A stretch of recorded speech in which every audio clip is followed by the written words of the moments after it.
you write when you don't need money, honey? That would certainly make a hit.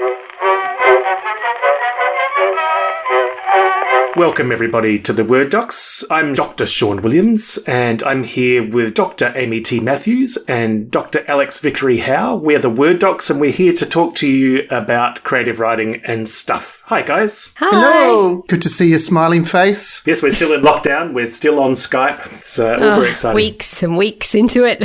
Still here. And poor Amy, who's on study leave, hasn't been able to leave the house. Oh, it's driving me up the wall. It's absolutely... At least we have jobs where we can imagine we're somewhere else. I can't imagine if you had to be completely fixed in the same spot. I've travelled the world at least in the last week. In your own mind. And you're getting lots of writing done, I Amy. have this week. Yeah, the early weeks were a bit rubbish. But I've been doing other stuff, like I've been doing a lot of industry stuff and pitches and just busy work. So it's not like I haven't been doing anything, but I've finally, this last week, written quite a lot. Good. It's taken a lot to sit down and do it, though. Like, I found it quite painful. But then by the end of the day, I'm going. By the end of the day, it's kind of rocketing along. You're flying, but you've said in the past that you need time to cogitate and daydream and I know all of that. And we had an episode, I remember, where we were talking about process, and I think I promised that I would go easier on myself, and I haven't again. Like I just feel lazy when I'm in the first third of a book, and it's always this first sort of 20 to 40,000 words. I feel like the laziest person on the planet because it's not going quickly. But you're doing all this, you're, like you said, you're doing all this work. But now it's sort of hit that point where it's picking up pace, and I feel like I can just go to the end. That's good. I'm pleased. I can't wait to read the new book. Johnny kept saying, because I was beating myself up, and he was like, you're always like this, and you've still got 2 months left of study leave, so by the end you will have the book. And it's like, yes, but I just don't trust it. Don't trust it. No matter how many times it works and it ends with a box full of books. She still doesn't trust it. Anyway, so today we're here because I want to hear from Sean how to get past this. What are the rules to writing, Sean?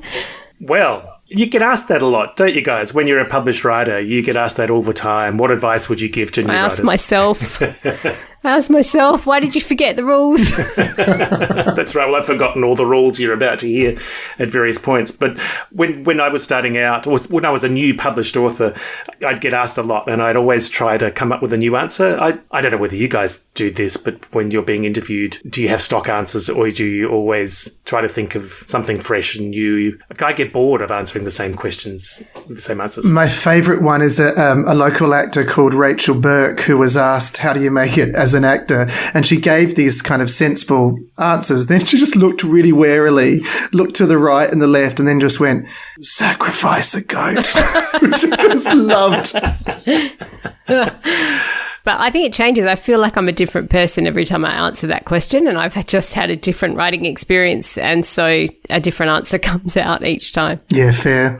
That's right. And sometimes I used to come up with a different answer, and then later on I'd think, well, maybe that's not entirely right, and maybe I've just sent somebody up the wrong path. I mean, one of the answers to that question you see a lot is you should join a writing group and get lots of advice on your early work, get readers' feedback and all that sort of stuff. And that is pretty good advice. And I followed that a long time ago, and I joined a writers group that didn't work for me. In fact, it made me sort of hypercritical and almost stopped me writing. This is 30 years ago before I'd had anything published, and I don't want to give that sort of advice that needs to be qualified.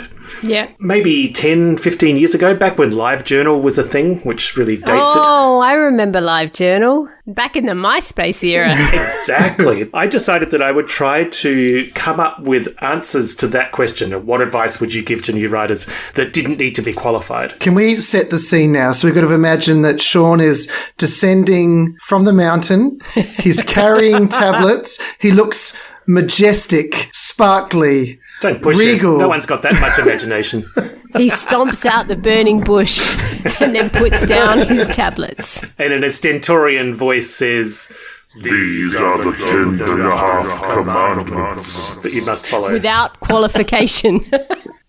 My theory is that everything on this list doesn't need to be qualified, and if you do it, it is guaranteed to not do you any harm, if that makes sense. Oh, I like that. So instead of it's not necessarily going to make it, but it's not going to hurt you. That's right. And I think they apply to all writers, not just new writers. So I came up with a list of 10 and then I sent it out to other writers on LiveJournal, which is why I mentioned LiveJournal before, and got a bunch of feedback from various people. And that feedback became the half a commandment and some other things that I'll talk about at the end, because there's more than 10 and a half, but 10 and a half sounds cool. Oh, and I should say also that some of these are really, really obvious, like incredibly obvious, but it never hurts to have them restated. And I've forgotten some of the really obvious ones. Thou shalt not kill. Let's just put it out there. Let's just stick it in there. Yeah, that'll kill your career. I know we all know this, but Harold over there might need to be told. Harold's a bit shifty. Could you imagine God coming down and going, now a few of these are a bit obvious, but also I had more than 10, but 10 sounds cool. All right, take it away. Oh, and I also want you to critique these. If you think any of these are wrong, you need to tell me. He doesn't We'll really need to buzz in say if we that, think does they're he? wrong. With us. We'll bring the qualifications, Sean. That's right. Excellent. Sean's giving us permission to be ourselves.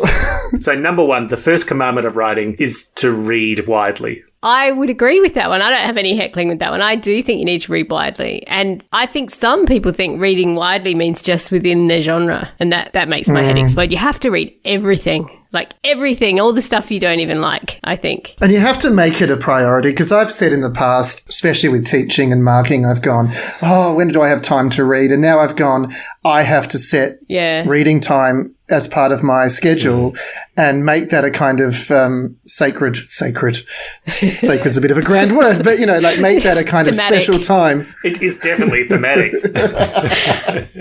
I still feel guilty. I've been doing that actually on study leave, because part of study leave, of course, should be reading a lot. And I sit down to read and I feel guilty, like it's too much fun. But writing can be too much fun as well. But I have to admit, I've been delving back into some kind of old favourites, and you feel guilty rereading too. But rereading is where you get to see how people do what they do. Absolutely. I agree. My problem is that I sit down to read and I fall asleep. So I have to find times where... You're too busy. That's why. Oh, yeah. Not getting enough sleep. Too busy. Can I ask a question? This is a digression, but you invited it. Yes. Do you find, one thing I find is that we do so much reading for work, right? I read so much student work, like tens of thousands, hundreds of thousands of words a year, actually, because I read PhD novels as well. And someone once asked me, do you ever worry that reading kind of raw writing damages your own writing? Because, they say if you read excellent work, your work improves.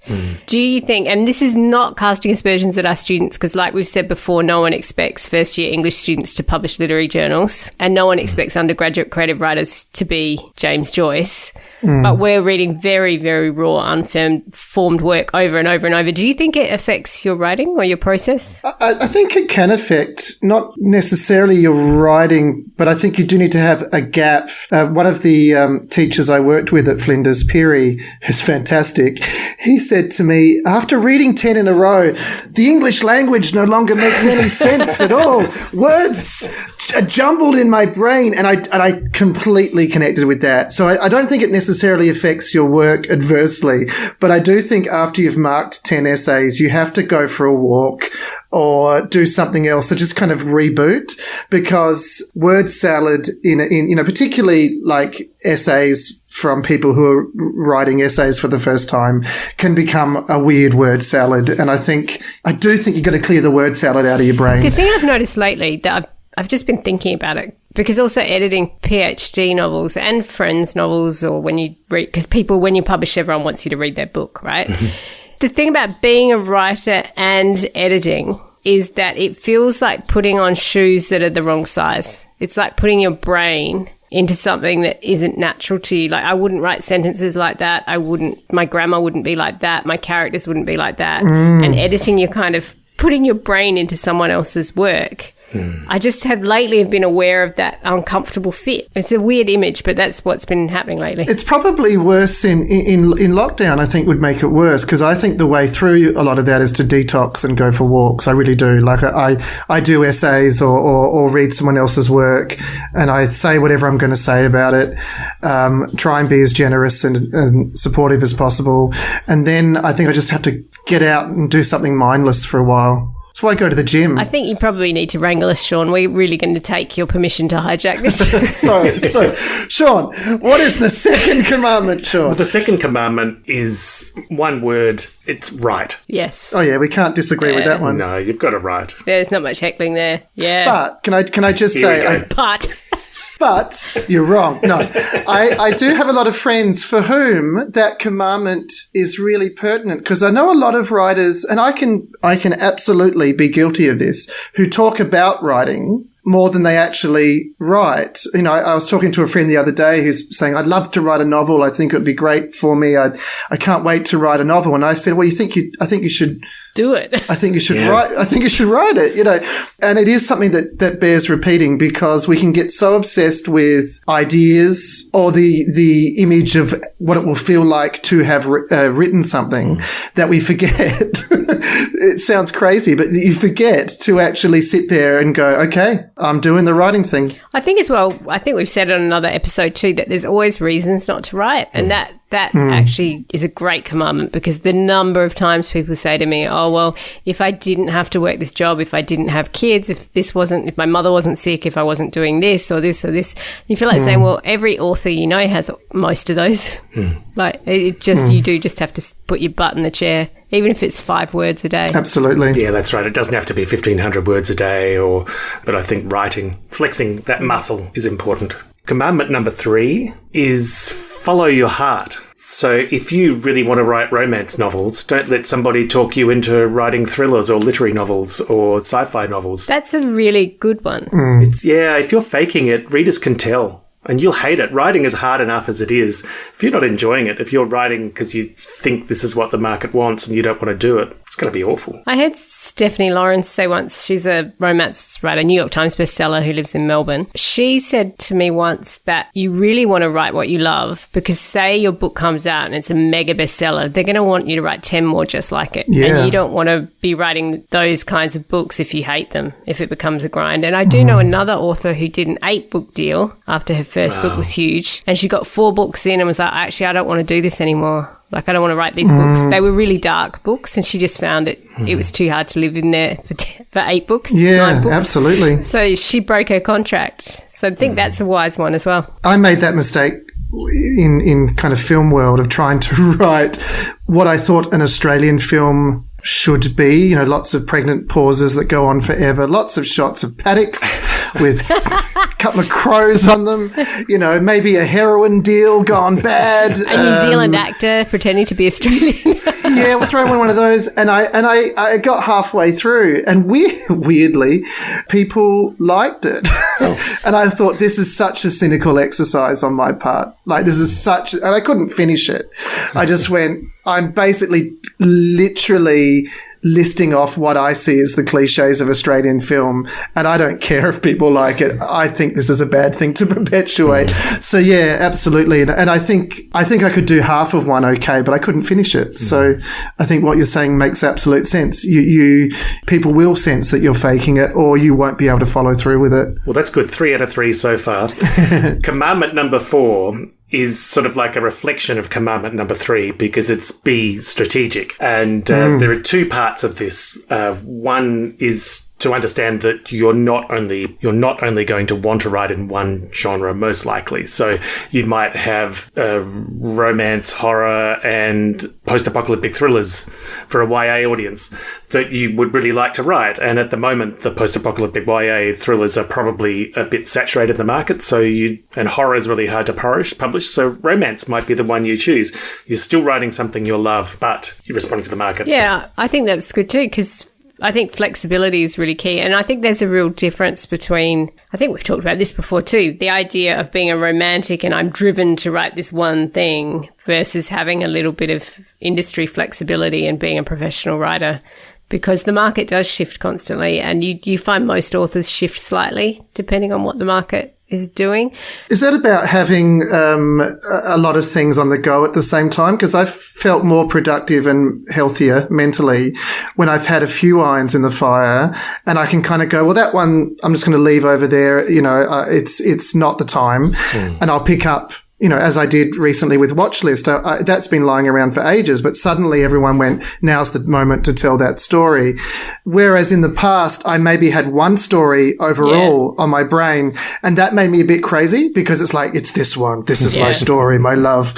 So I think having a few on the go allows you to go, okay, it's time for this one. And one of the biggest things you see in beginning writers is that they've written one book and they just don't write anything else and keep trying to publish that and send it out. It's like, we should always be writing something else while you're trying to sell that one. Absolutely. Yeah. Because that will waste years. That's right. And if you've written the first book of a trilogy, don't go on and write the second book necessarily. Write something else, something completely differently.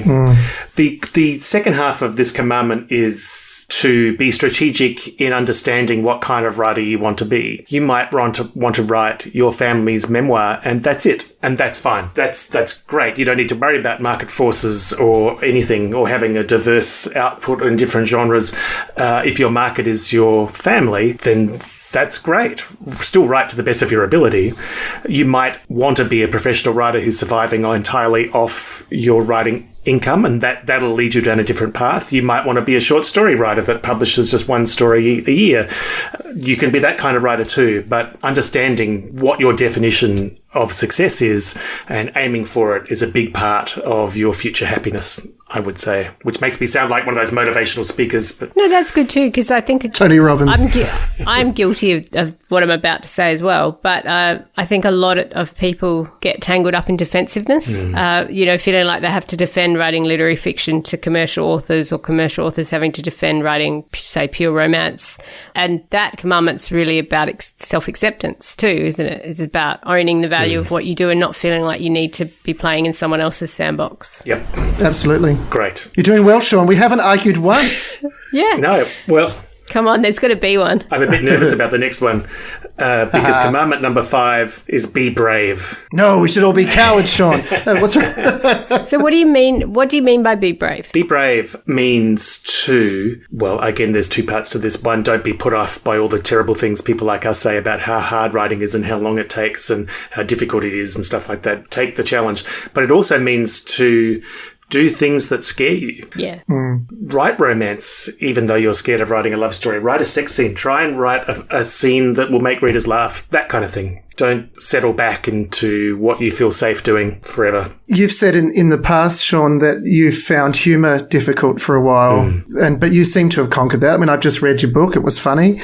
People said funny things. It took me about 45 books to get to that point. Did it? So, yeah, absolutely. I mean, I wrote a sex scene the other day and I was like, 2 glasses of Moscato to get into that. But that's what she said. But yeah, I think absolutely you should go to places that scare you. I think that's really important. Yeah, I think because I say to students, don't chicken out, and particularly PhD students writing novels, is that people chicken out all the time. I'm sure acting is the same, where you almost go there and it's like, but you're not going to the really interesting place. And like writing a sex scene, that means you have to kind of be vulnerable and expose yourself and be on the edge and take risks. And I think, yeah, that's where the good stuff happens. I think so too. Great. Take the leap, yeah. Halfway. Ooh, I think we've only got 10 minutes left. We better hurry up. Number 6 is be visible. Oh, that's a hard one, isn't it? It's a different definition of visible for every person, I think. So you might take that to mean go to conferences or do signings at bookstops or go to schools, or it might mean have a vigorous online social presence. But for me, it means be visible to the degree that you enjoy. There's a lot of talk about being active on social media, but if you don't enjoy that, don't do that. Find something that you do enjoy. Yeah. But whether you're a published author trying to sell your book or a new author trying to sell your manuscript, I think it'll really help to get out and about, leave the study, which is something that I always struggle with doing. I think, yeah, most of us do. Yeah, I agree. I find it hard. So we haven't left today, for example. We're in our studies. We're managing to do it from home. I love it so much. It's so great. Number 7, just continuing this happy roll, is be professional. And by that, I mean, don't be a dick. I feel like Alex and I might struggle with this one sometimes, being professional. And look, she bundles me in. Yeah. She just takes me down with it. Yeah, and look, I completely 100% agree. Obviously, you don't want to be a dick. What I struggle with is one of the things I have undoubtedly inherited from my mother is that I think it's really important to be honest. In fact, when I met Miriam Margolyes, the actor, she has this policy where she says everything that's on her brain, and she's fascinating because you just go, I can't believe we've just met and you've said so many things to me that are borderline inappropriate, but I love you. But if you're going to do that, you have to go there, don't you? Like, she made it an identity, so you forgive it because she's kooky. Yes, and she did it from a very early age, I think. But she has no filter, and so I think there's that struggle to be genuine and also not be a dick. And I find, I don't know about you, Amy, but I think sometimes I can land on that spectrum, not necessarily the place that I intended to. I've just got a really big mouth, and I get a bit anxious, and my mouth starts going when I'm anxious. And so later I'm like, what did I say? But I think I'm reasonably professional. I've got a sense of humour. And I worked in hospitality for a long time, so the threshold for what you can get away with is different. But humour's an interesting thing too, because I know even from close friends, really close friends, they've said in person you can get away with this stuff. As soon as you start tweeting or writing emails, the human brain concocts the darkest possible version of that sentence. And so often, really close friends will go, you're shocking via text, but you seem really warm in person. And I said, what's it's the tone is not coming through, that there is an underlying irony or an underlying self-deprecation or something. I have to say, I have that in person though, because I'm very dry and a lot of people don't get it. You need a sign, Amy. Yeah. Joke happening. But Sean was at this. I was at a seminar last year, actually, I was hosting with a PhD student who was talking about her relatives who immigrated to Australia like last century. And she was talking about how they all got their names changed when they checked in, like anglicised. And it was something like, they changed his name to Douglas. And someone in the audience, I don't know who it was, but they said, all of them. And I went, yes, everyone got their name changed to Douglas when they came to Australia. And people went for it and they all started talking about it. I was like, no, joke. That was a joke. That is not a thing. There's like, that might have gone out in the world as a thing. I'm Douglas. No, I'm Douglas. That's great. But that gets me into trouble. I think it's okay. It's okay to make mistakes and offend people. That's part of human interaction. But I think being professional would be to send an apology afterwards or apologise on the spot. And being professional is not deliberately lying, not stealing somebody's work, deliver things when you say they will. All those sort of basic human functions that... I have seen those things happen. Yeah. The idea stealing is hard. Like, you have to be very careful who you share your ideas with. Because, of course, it's only copyrighted once you write it. It's only copyrighted in that form. Yeah, absolutely. I know a copyright lawyer who's like, it's so easy. Nothing ever goes to court. It's so easy to, what's I don't know who said it, but the three things about being professional are be on time, be nice, and be good. And if you can do 2 out of 3, like if you're on time and you're nice, I think that's actually, the redrafting can get you through the competence issue. Yes. Okay, what are we up to? Number 8 is another single word commandment, which is just listen. Floss. What was that? What? Oh, sorry. Drink. Listen. Listen, Alex. I had a year 9 physics teacher called Basher Beaton, and he loved to tell us that if somebody's starting to tell you something that you've heard before or think you know, don't just switch off, don't just walk away, don't just go to sleep, don't dismiss what they're saying. It's still worth listening because A, we can always use reinforcement, but B, they might give you unexpectedly a new nuance, a new angle on this thing that you've never thought of before, and that will make you wiser and smarter. And now, ironically, that was the only thing that Basher Beaton ever told us that we remembered. So listen to what people are saying around you. Dr. Gay Lynch, who's a Flinders alumni and used to teach with us, she used to talk about the snowball theory of learning to write, that every time you go into a workshop with a different author, you may hear the same things about character or setting or plot or editing, but it's like a snowball. Every time you hear it, it just gets a bit bigger and a bit firmer. Does this count for like relatives who tell you the same story 10 times.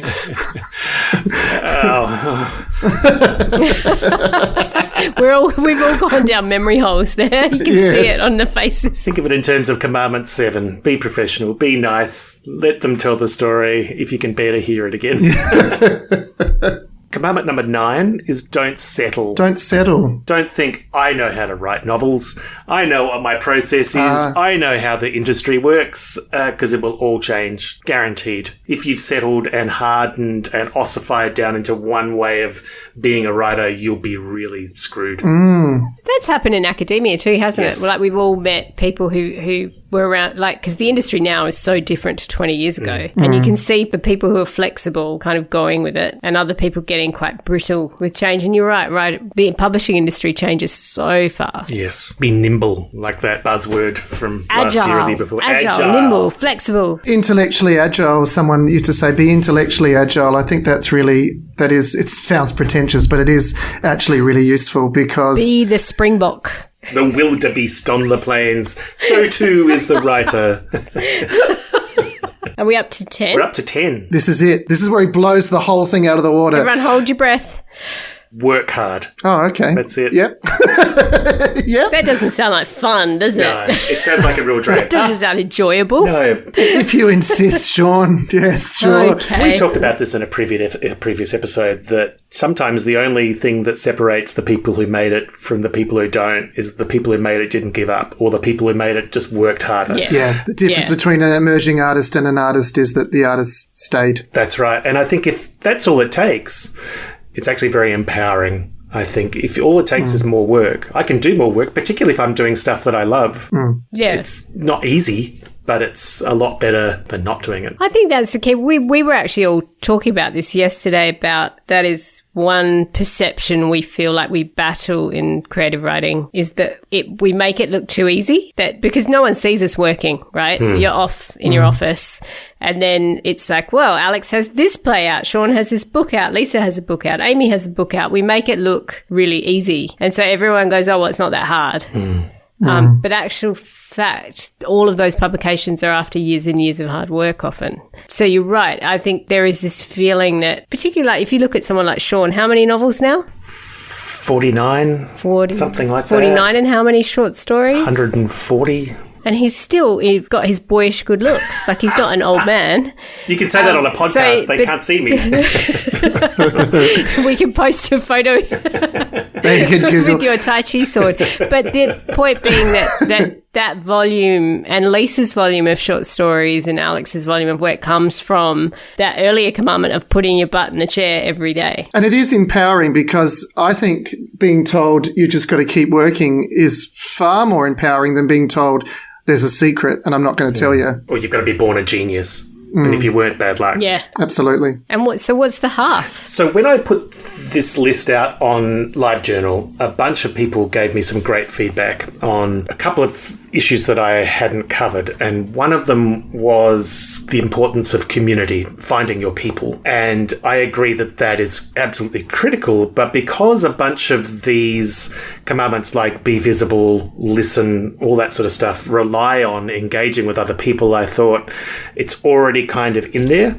So I made it a half to create a catchy title, Find Your People. Well, that relates to something we've spoken about before. You know, when we mention going to various conferences or various events and going, you know what, that was really interesting, but this isn't actually where I feel I belong. And then, you know, in other situations going, well, now I'm among my people. I think knowing that is really important. Yeah, that makes absolute sense. Yeah, we belong with the herds on the Serengeti, hopping and jumping with the Springbok.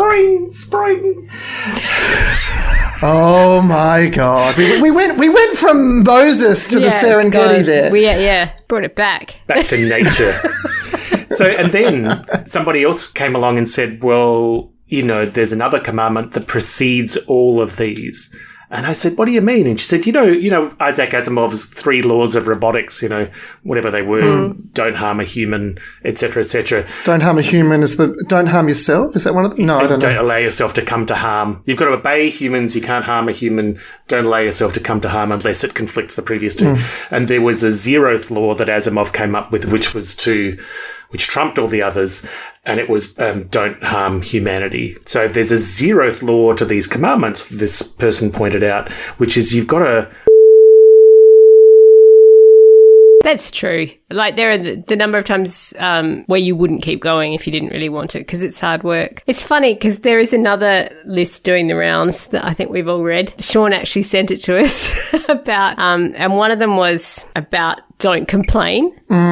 And that kind of got up my nose because it's like, well, it's just a job. But actually, it is a job you have to really, really want. It's a bit like being a doctor, right? Like a medical doctor. You have to get through all those years of training and then the hours suck and you have to deal with people being sick and dying and you have to really want to do that job to do that job. Yeah. Yes, it has to be a calling. See, I've just compared us to medical doctors now. We're like life-saving now. Life-saving Springboks. I think that made the Springbok thing made slightly more sense. But yes, no, I do think so. Well, we are word dogs. We are word dogs. We're saving the words, Alex. I often say, if you're on a plane and someone's dying, I can't help you, but I will write an outstanding play about your demise. Or a really good obituary, one or the other. But no, I think you're right because it just made me think of that commandment because we do complain a bit. But it is actually really hard to get yourself in the chair because we all have jobs, we all have families, we all have laundry to do, we all have commitments in the world, we all get tired, we all get a bit depressed sometimes, we all suffer grief,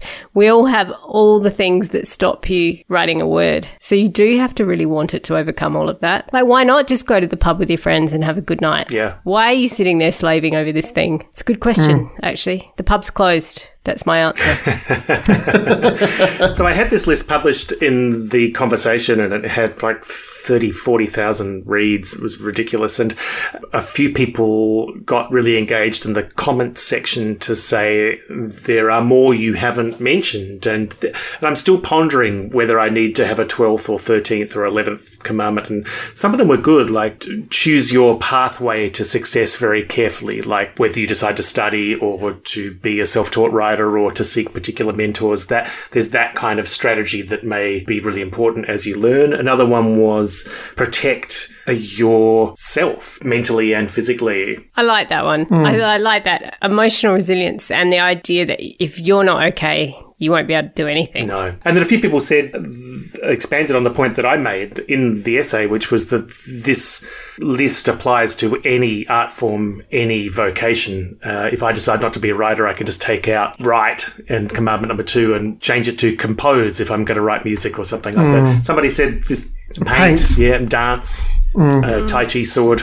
Yeah, I saw that Fosse Verdon TV series about Bob Fosse. There's a moment where his daughter says she wants to be a professional dancer and he says, well, you should need to go to a ballet class now and do every ballet class they have tonight, like right now. And it's that same thing, isn't it? If you're going to do it, do it. Yeah, it's pretty good advice. So is there anything you need to add to the commandments? Have I missed anything? Pretty good. There's only one that I heard, and I'm going to credit Joss Whedon with this because I think that's where I heard it. He said listen, and then he said don't listen. And I thought that was really interesting because there is a point where you absolutely should listen. If you've heard the story 100 times, you may find some new slant, some new information. But there is a point where you're dealing, perhaps you're up to draft 16 and someone has a new idea. Maybe it's time not to listen. And I've had that with directors and dramaturgs who I've worked with where I've had to say, I understand what you're saying, but we are at this point, and the story you're trying to tell is actually something quite different to what we're doing. And so there is a point to say, don't listen. And I think, in academia, well, if you've got an abusive lecturer or a marker who's really cruel, don't listen. Yeah. Or if they just don't get what you're doing, which will happen. Yeah. See, right back to the beginning where you talked about writing groups, I don't let anyone read my first draft normally. That's a really private space. And I don't like I'm in some writing groups, but we never swap work. I would not give people work. The other one I would say, just as a little footnote, would be don't use any of these commandments as an excuse. Don't go wide. I don't do that, therefore I'm not a writer. Yes, that's excellent. It's like an anti-commandment. That's me. I'm the anti-commandment. Moses came down. There was Amy. Back up you go. If Sean is God, what does that make Amy? The We all know the answer to that one. Well, thank you, guys. The 10 and a half commandments, as you can tell, are very much a work of progress. And every now and again, I bring them up into the world to get more feedback and change them and add to them. I'm going to totally take credit for your ideas. I love them. I think we should post the link on our social to your conversation article. That's a good plan. Thank you, guys. Thank you. Thank you for your wisdom. I'm going to take all of that advice now. I'm going to go and drop my excuses. Commandment number 2. This is how Sean starts a cult. Yeah, the cult of Sean. Cult of Sean. We all have to dedicate the next book to him. I've never had a book dedicated to me. Oh, no. From now on, we both will. Really? We both will. We will. Oh, Having said Sean. that, it'd be terrible if somebody had and I'd just forgotten. Yes, and you've forgotten. I know, and now it's It's out very there. unprofessional of me. Oh. I've broken commandment number 7. I'm going to write to Don't be a Master dick. Sean, to Sensei Sean. Well, I'm off to wave my Tai Chi sword around. Amy's off to write. Alex, what are you off to do? I'm going to make a cup of coffee, Sean. That's what I'm going to do. Excellent. Well, that sounds like a perfectly achievable goal. Very strategic of you. That's commandment number 4. Thank you, guys. Look forward to talking to you Happy again. coffee, Alex. Oh, happy coffee. Why don't you write when you don't need money? All your notes sound alike too much. All of them start with I love you, honey, but they end with the same old touch. Just for a change, send a nice loving letter and cut out that please remit. Why don't you write when you don't need money, honey? That would certainly make a hit. What are you then, Alex, in the Holy Trinity? That's a good question. Whoever runs Limbo. The least ghostly person. The Holy Spirit. But if you drank spirits, that would be perfect. The Holy Moscato. The Holy Moscato. I'm the guy they didn't even bother to include in the Bible. Some random at the edge of the whole thing.